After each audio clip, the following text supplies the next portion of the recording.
Здравствуйте, дорогие друзья! Я приветствую вас на новой лекции канала «Жизнь после жизни есть, я знаю», который посвящен доказательствам жизни после смерти и устройству потустороннего мира, куда каждый из нас попадает по завершении своего земного пути, где и воссоединяется с ранее усопшими родными и любимыми и продолжает бесконечное путешествие по нашей прекрасной и удивительной Вселенной.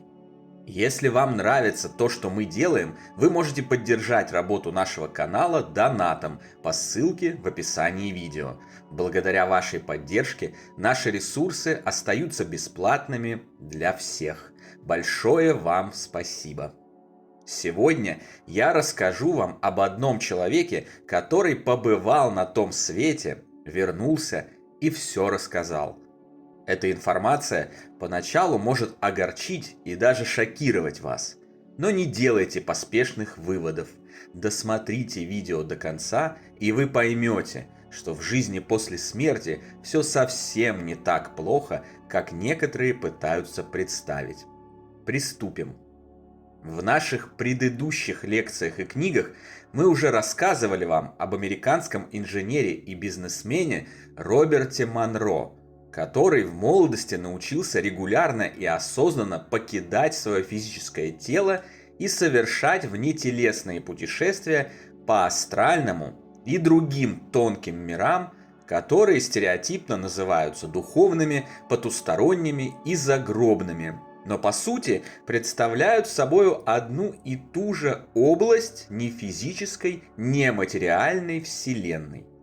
Эти миры населены множеством разнообразных существ.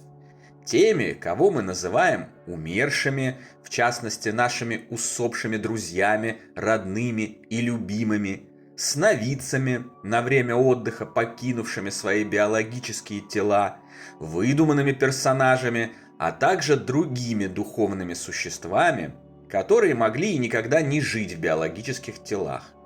За почти 40 лет своих внетелесных путешествий Монро узнал много интересного об этих мирах, о жизни, смерти и жизни после нее. В большей части объема его информация совпадает с данными, полученными другими внетелесными путешественниками, учеными, врачами, вашим покорным слугой и прочими исследователями потустороннего мира. Свои бесценные знания Монро оставил в 3 потрясающих книгах «Путешествие вне тела». Одна из самых захватывающих, на мой взгляд, глав этой книжной трилогии, с которой я рекомендую ознакомиться каждому, посвящена истории происхождения жизни на нашей планете, в которую его по чистой случайности, посредством визуального, многомерного, несловесного общения посвятил один из духовных друзей, встреченных им во время его путешествий. Это было не физическое существо из другого мира, которое получило эту информацию от других инопланетных существ, организующих развлекательные экскурсии на Землю. Да, не удивляйтесь, есть в потустороннем мире и такие развлечения. Я понимаю, звучит это все как абсолютная фантастика и даже бред, но не торопитесь прерывать просмотр. Поверьте, когда обладаешь большим объемом данных о потустороннем мире и жизни после смерти, такие вещи уже не кажутся нереальными. Наоборот, они вполне стройно укладываются в одну большую, логичную картину, дающую ответы на все вопросы, не дававшие покоя ранее, и закрывают все противоречия. Итак, вот эта история. Когда-то давным-давно некое божество создало на планете Земля и других подобных ей планетах колонии живых существ, вырабатывающих в процессе жизни так называемый хмель. Существа на Земле со временем эволюционировали в людей и, подобно пчелам-производителям меда, стали постоянными производителями этого хмеля. Хмель – это дорогостоящая энергетическая субстанция. Настолько дорогостоящая, что ее щепотка стоит всех денег планеты вместе взятых. Хмель тщательно собирается и отправляется куда-то во Вселенную по неизвестному маршруту, неизвестному адресу с неизвестными же целями. Хмель вырабатывается эмоциями. И чем эмоции острее, тем этот хмель качественнее. Особо качественный и чистый хмель как будто дают эмоции сильного страха, концентрированного стресса и страданий при, например, самопожертвовании во время спасения детей от гибели, утрате горячо любимого человека и так далее. Получилась эта затея не с первой попытки. Божеству пришлось провести несколько провальных экспериментов, прежде чем созданные им существа и их окружение начали давать устойчивый урожай хмеля, сохраняя при этом свою популяцию, постоянно воспроизводя себя и не требуя регулярных вмешательств извне и поддержки их цивилизации. Но в конце концов все получилось. Было создано своеобразное огромное поле в масштабах планеты, с которого божество собирало урожай дорогостоящего хмеля 24 часа в сутки, 7 дней в неделю, 12 месяцев в году. Люди жили, взаимодействовали друг с другом, работали, воевали, убивали, грабили, любили, ненавидели и давали хмель, который затем собирался и куда-то отправлялся. На этом история заканчивалась. Ознакомившись с этой информацией и вернувшись в тело, Роберт Монро на несколько месяцев впал в депрессию. Он даже забросил свои любимые внетелесные путешествия. Для него это стало шоком. Ведь по полученной информации выходило, что мы не прекрасные свободные создания, призванные творить добрые дела, учиться и развиваться к лучшему, а всего лишь батарейки, как в фильме «Матрица», нужные лишь для того, чтобы производить хмель и кормить им каких-то невидимых нам равнодушных и жестоких божеств. Несколько месяцев спустя жизнь показалась Монро настолько невыносимой и бессмысленной, что он решил обратиться за разъяснениями и подтверждениями полученной информации к другому своему духовному другу, которого называл разумником. Разумник, судя по всему, это тот самый исполненный любви и добра свет, который встречает умирающих после смерти, показывает им многомерный фильм о прошедшей жизни и о котором мы много раз говорили в других наших лекциях, книгах и публикациях нашего телеграм-канала. Корректнее будет даже сказать один из тех самых. Разумников, как и любых духовных существ, очень много. Это не имя, а скорее указание на уровень развития. Монро просто называет так своего продвинутого друга для упрощения понимания. Так вот, этот разумник выслушал Монро и указал, что полученная им информация о происхождении жизни на Земле и смысле продолжения ее существования в целом верна, но вот перевод, то есть ее интерпретация, ограничен и некорректен.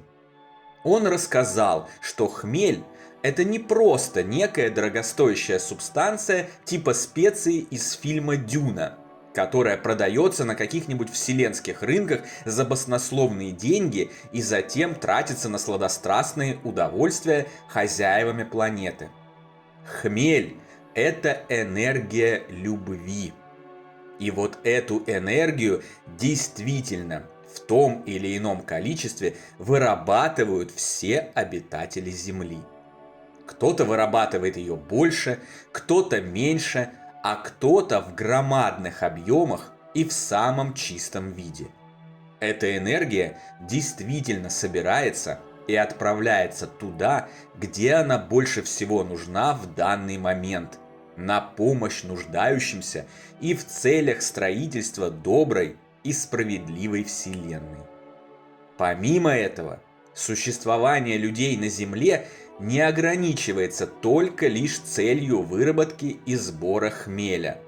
Земля также является школой, в которой раз за разом воплощающиеся в физических телах души учатся вырабатывать этого хмеля больше, в более чистом виде, продвигаясь по эволюции духовного развития и расширяя таким образом объем помощи другим живым существам во всей Вселенной. В конечном итоге, научаясь отказываться от эгоизма, жестокости и насилия, быть максимально добрыми, неравнодушными и осознанными. То есть вырабатывать самый чистый и качественный хмель. Здесь будьте очень внимательны и ощутите разницу.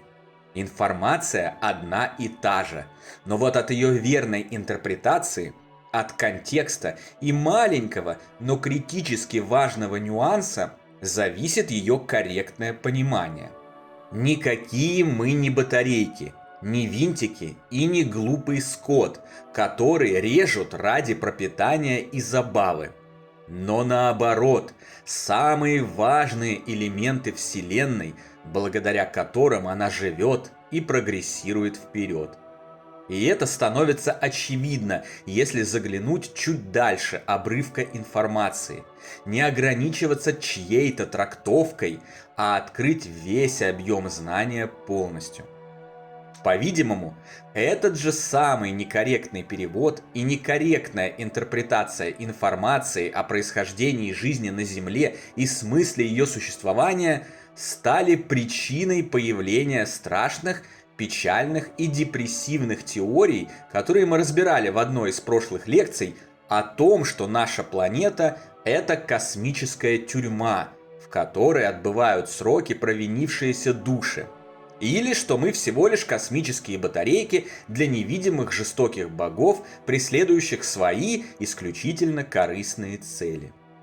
Примечательно то, что Монро пишет об этом настолько искренне и непосредственно, он настолько близко к сердцу принял некорректное восприятие информации о хмеле, надолго впав в депрессию, что заподозрить его в выдумке и лжи ради славы и популярности нет никаких поводов.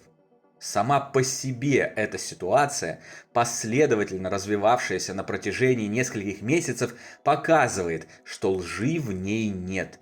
Все выглядит очень логично и достоверно.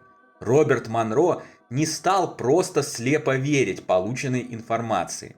Оправившись от первоначального шока, он ее проверил, обратившись к более компетентному существу, и выяснил совершенно противоположное. Так часто бывает, когда что-то одно кажется совсем другим. Доброе может показаться злым, плохое хорошим и наоборот, в зависимости от точки зрения воспринимающего и познающего, качества и полноты информации, а также, как в данном случае, ее перевода на человеческий язык. Информация о том, что люди – это лишь ничего не решающие растения, необходимые для сбора урожая дорогостоящей энергетической субстанции, оказалась совсем не тем, чем могла показаться на первый взгляд. Мы действительно производим дорогостоящую энергетическую субстанцию, которую первый рассказчик назвал хмель. Но на самом деле эта субстанция называется любовь. Мы вырабатываем ее, отправляем ее на помощь другим и приходим в этот мир с целью научиться производить ее больше, в более чистом виде и в более качественной форме. Таким образом, Роберт Монро, а вслед за ним и мы с вами поняли, что Бог, который построил этот в кавычках огород, не является жестоким, корыстным и равнодушным, а мы не являемся просто безвольными производителями нужной ему и его друзьям субстанции, но совсем наоборот. Все это огромный проект круговорота любви, добра и света. и каждый из нас является его непосредственным участником.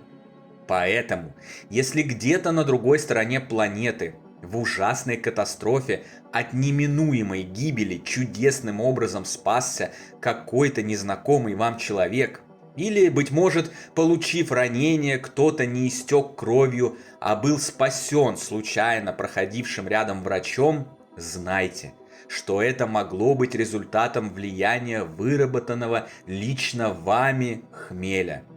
А значит, вы уже не зря жили свое текущее воплощение и выполнили свое предназначение. Во всем есть смысл, а впереди вас ждет еще более удивительный путь и еще более насыщенная и грандиозная жизнь во имя самых величайших целей, которые только можно вообразить. Продолжайте вырабатывать самый чистый и качественный хмель-любовь, и все обязательно будет хорошо. У нас всех, у всей планеты и всей Вселенной. Вот настолько вы важны, настолько вы могущественны и настолько вы прекрасны. На сегодня это все, дорогие друзья. Дополнительную интересную и полезную информацию за пределами лекций, ответы на ваши вопросы о жизни после смерти в целом и по этой лекции в частности, а также познавательные статьи о потустороннем мире вы найдете в нашем телеграм-канале. Напоминаю, что если у вас есть вопросы по нашей дисциплине, то задать их мне вы можете под любым видео или в специальной теме раздела сообщества. А ответы на них я как раз и даю в Телеграме. Ссылка на него, как всегда, в описании видео и на экране. Добро пожаловать! Встречаемся на новой лекции здесь же, на нашем YouTube-канале. А пока всего вам самого лучшего, волшебного и замечательного.